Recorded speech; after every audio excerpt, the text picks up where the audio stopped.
Heya and welcome to Neverwinter with Aragon. Today I would like to take the opportunity to show you my way of Paladin healing the Infernal Citadel. This is, in my opinion, the toughest dungeon that there is currently there in Neverwinter that was released with mod 18. In this dungeon, to begin with, you'll just be fighting a whole load of mobs. None of them particularly do much damage, so your role isn't particularly needed. Just keep them nicely fully healed. After just killing all these mobs and smashing through all those chains, you'll be straight away put before a demon. This one right here. I recommend moving out of that AoE, even if you're DPS. As a tank, you don't have to worry too much. See that attack you just did there now? It does damage over time to the target which is hit, so make sure you keep that tank alive and fully healed. For this boss, I like to use Bond of Virtue, Sacred Weapon, and of course the primary healing of Divine Touch. Using Cure Wounds just to proc critical touch when I am right up in the boss's face, and using that critical touch to fully shield everybody that I can within that area of effect. If a DPS is standing further behind there, he doesn't get healed. My primary focus is to heal that tank and keep him alive. I'm using my Griffin there just to make sure the tank takes less damage and that he won't die from that. The main boss's attack is that tail spike, and also when he flies up and puts spines everywhere. Then he does that lunge as you saw back there. That lunge can be lethal to DPS if he charges in the wrong direction. Other than that, just cast Bond of Virtue on the tank when it's off cooldown and keep him nicely healed. If you crit, you can nearly heal the tank 500k, depending on your stats of course. You can see there one of the DPS is further back, and yeah, he's going to regret that. You'll see just now what I mean. I'm just casting Divine Touch when I can. As you can see, I gave him a full shield, but it's not going to defend him from this. This is the main biggest damage that the boss can do, and it goes ahead and one-shots that DPS. So I recommend standing behind. The primary focus is of course to heal the tank. If he's dead, everybody else would die because the tank will be dead, he'll lose aggro, and the DPS will just get smashed by this. Again, the DPS didn't learn his first lesson and just stayed where he was. He gets lunged at by the boss and he dies a second time this fight. Entirely not my fault, I can safely say. He was just being in the wrong spot. Of course I could have done better to keep him healed, as I did forget about him just standing there in the corner, but be beside the boss and I'll heal you. And for the mob areas, I like to switch to Burning Light, and also I like to switch to Banishment, which currently my Sacred Weapon was on cooldown, so I didn't do it right away. Then I accidentally clicked out to Divine Shelter, which is actually a pretty good area of effect heal. However, I prefer to just use Divine Touch when I have that critical touch. But Divine Touch is good especially when your party's all spread out. As you can see here, when you're luring all the mobs through the tunnels, it can be handy to have Divine Touch. I feel relatively safe just using Divine Touch. I meant Divine Shelter back there. You just group up all the enemies and you kill them. Now for the second boss, I like to switch back to Bond of Virtue and Sacred Weapon, using Divine Touch as my primary heal. Keep the DPS nicely shielded, and keeping that tank alive with Bond of Virtue. You jump in the fight straight away, try and give them the shield straight up. Tank should take the aggro straight away and the DPS should hold back. You want to make sure that the tank has a nice shield for the tank buster, and that red AoE, if somebody dies to that, that's entirely their own fault. That red AoE is going to one-shot them even if they have a shield. Other than that, just keep the DPS nicely shielded and make sure you move yourself out of those AoEs. Make sure you keep an eye on the tank, that he's not dying on you. Bond of Virtue is very handy, since when you heal the DPS, you're also healing the tank.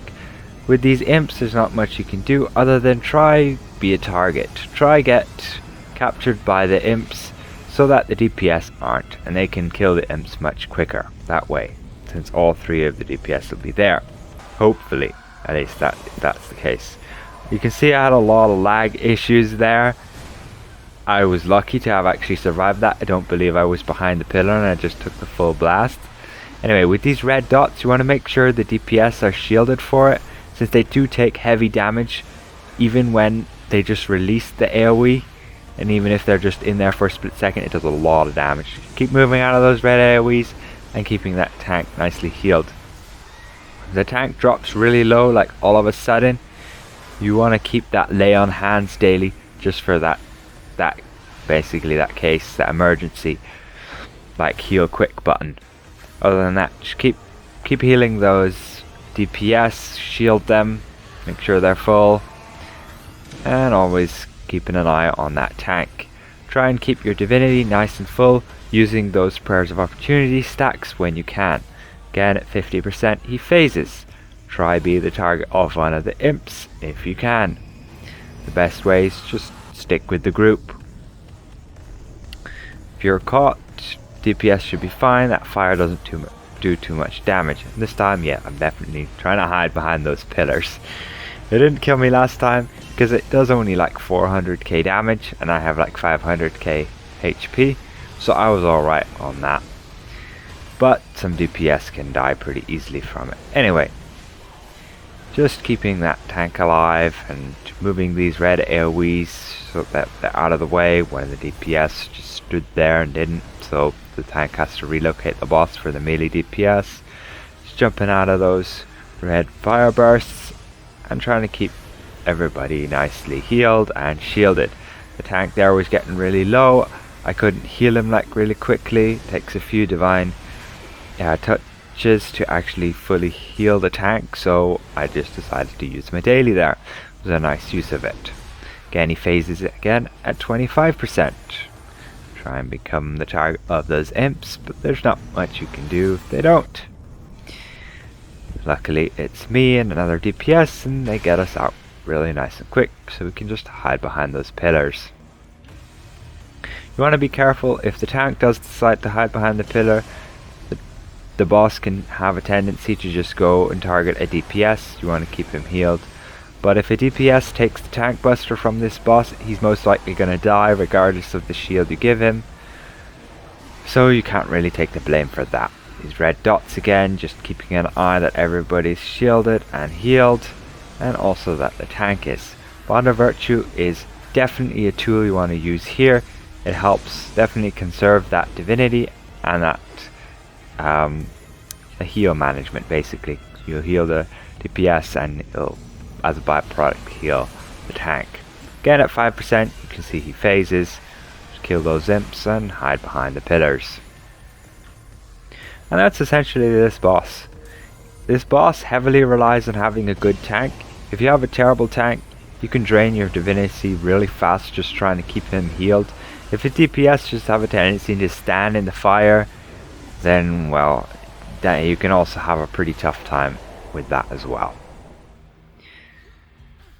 Overall, it's fairly easy enough boss as long as people have experience. After the boss, it's again mobs. Just switch to Burning Light and Banishment just to keep mobs stunned so that they don't hurt the DPS as much.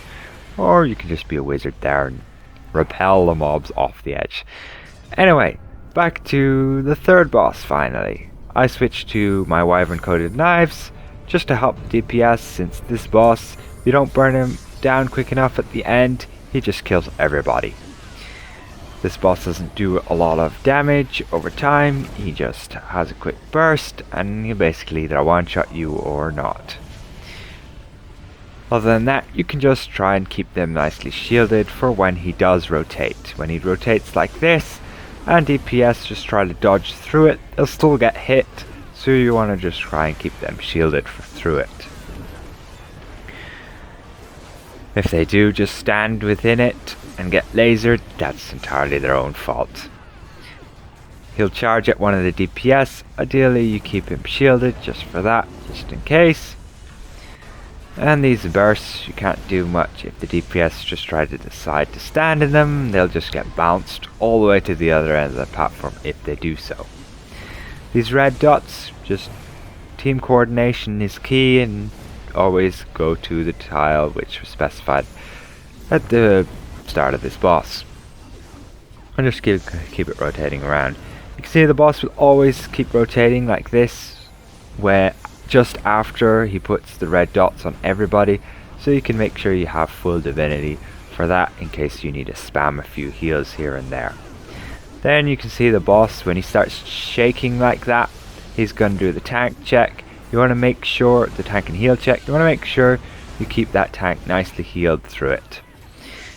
At the beginning of the dungeon, at the beginning of this boss fight, you want to check if your tank has an Elven Battle. If he has an Elven Battle rank 14, that means he'll be able to shield through half of that chained heal check, so you won't have to worry about too much of keeping him alive by healing. But otherwise, if he doesn't have an Elven Battle rank 14, just be cautious of him getting hurt a lot during that tank heal check. Here again he spins just after giving everybody those red dots. Occasionally a DPS will get one of those red dots throughout the fight, and just try and keep everybody shielded and try to get everybody within the area. At the beginning of the dungeon, just try and get everybody to stick together throughout the whole dungeon basically. Especially as a paladin healer, unless you're using Divine Shelter, which you don't really want to do. Ideally you just want to use Divine Touch all the time. You can also see, if you are by yourself, as I just showed you there, those tiles, when they only get hit by one of those red dots, they will only get burnt, and the next time they're hit, they'll turn to lava. And that way, if you can't get to the coordinated tile, the designated tile that you are going to turn to lava as the group, then you can just burn one of the tiles and it won't turn to lava. Here's again the heal check. The tank's pretty good. I didn't have to do too much hard work to keep him healed, so that's pretty good. He had his Elven Battle rank 14, so we can break free of that stun nice and early. You can see these little critters are spawning. It starts happening after when the boss hits 50%. You want to keep an eye on those and just move yourself kind of away from them. If the tank is good and has an area of effect aggro power, then he will generally aggro those and you don't have to worry about them too much. Again, you just saw there one of the DPS, he just stood in the laser, he got caught moving one of the red AoEs and he died. There's not much you can do from that. The main beam out of his mouth is fairly lethal. You'll die within 1 or 2 ticks, especially if you're a DPS. So you can't really blame yourself for that. Anyway, at 10%, it's just a pure DPS check, and you just have to burn him down fast enough. If you've had too many deaths, or your party overall just doesn't have enough DPS, you're just gonna die and you're not gonna make it. Generally, you'll know if your party doesn't have a DPS from the beginning of the dungeon. Anyway, I see my luck on the loot and don't get much at all. And just here are the results screens. 2 of the DPS did die 3 times. I can safely say none of them were particularly my fault. They were just standing in the wrong spots at the wrong time. Anyway, hopefully you enjoyed the video. If you did, consider leaving a like. If you're new around here, consider subscribing. And goodbye for now.